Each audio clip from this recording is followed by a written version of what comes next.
we now have a new insight into the nature of consciousness. It's controlled by the mind. Yes, consciousness comes from the mind. And when I say the mind, it sounds like there's one thing, there's one mind. And I go, that's an illusion, and that's where the problem comes from. The mind is actually two things. And these two things represented by the conscious or self-conscious mind versus what is called the subconscious mind. I go, well, there's two different minds, but they work together. They're interdependent. But what do? I say, well, here's the problem people don't understand. That the mind, comprised of both consciousness and subconscious, actually is working where sometimes the conscious is control and sometimes the subconscious. I go, what's the difference? Well, they have different functions. The conscious mind is creative. The conscious mind has wishes and desires. If I asked any one of you, tell me what you want from your life, and you say, oh, I want to be healthy, oh, I want to have a great relationship, whatever you are offering, whatever you're telling me is a wish and a desire. I go, that's creative thinking. It's what I don't have, but what I want. That's what conscious mind is. What do I want? Conscious mind is your wishes and your desires. And it's based on imagination. That's what the conscious mind can do. I can imagine a future. I can imagine me in a great job. I can imagine me being very healthy or happy in a relationship. I say, that imagination is the activity of the conscious mind. And then I said, but what about the subconscious mind? Well, the conscious mind is creative. The subconscious mind is habitual, habits, things that we learn, and then once we learn them, we don't have to relearn them again. Well, this is a great benefit. And I go, the subconscious mind is a great benefit? Well, talk to a lot of people, and a lot of people say, oh, the subconscious mind is where all the evil comes from. The subconscious mind is not evil. It's the equivalent of a hard drive in a computer. Is your computer hard drive evil or good? That doesn't apply. What is the mind in your computer, the hard drive? I say, it's just a memory database. It has memories in it.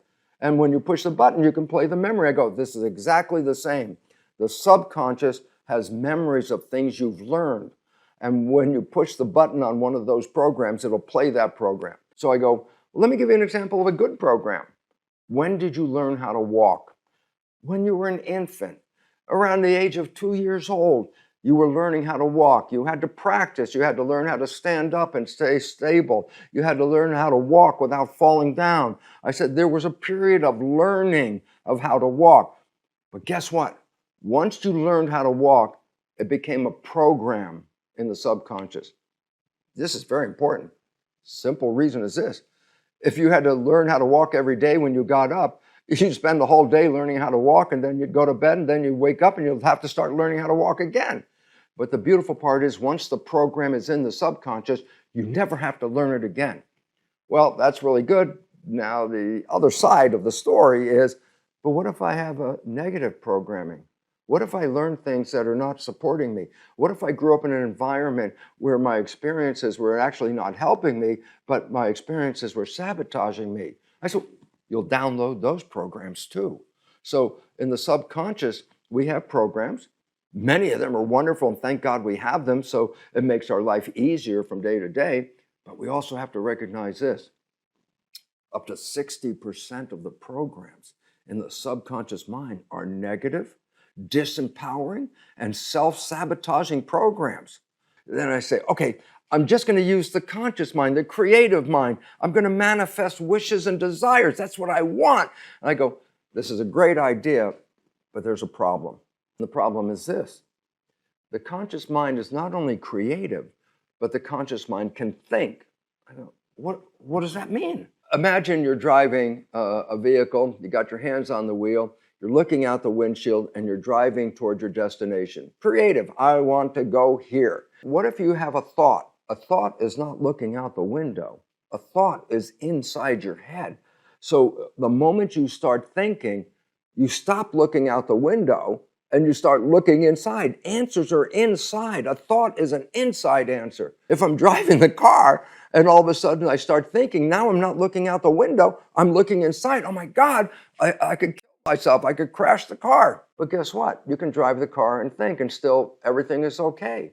and you're driving just wonderfully. If my conscious mind's inside, not looking out at the road, who's driving the car? This is where the subconscious becomes what is called autopilot. Well, great, this makes my life easier. I don't have to be controlling everything. I don't have to watch my life. My subconscious can do this. Well, yeah, that's true, but then we go back and I say, but what about if I have bad programs and I'm not paying attention and the subconscious is playing a program that is not really good for me. It's sabotaging me. It's not helping me at all. No, this is where the problem comes from.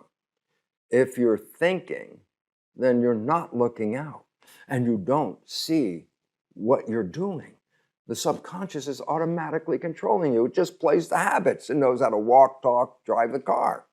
Whatever program is playing for my subconscious, I'm the one that can't see it. But here's the issue.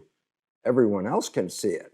Are we always playing the behaviors that we want, the wishes and desires from the conscious mind? I want to be in love. Am I going to be using behavior that represents love? Or am I going to use what I downloaded as what love is? The brain is a computer.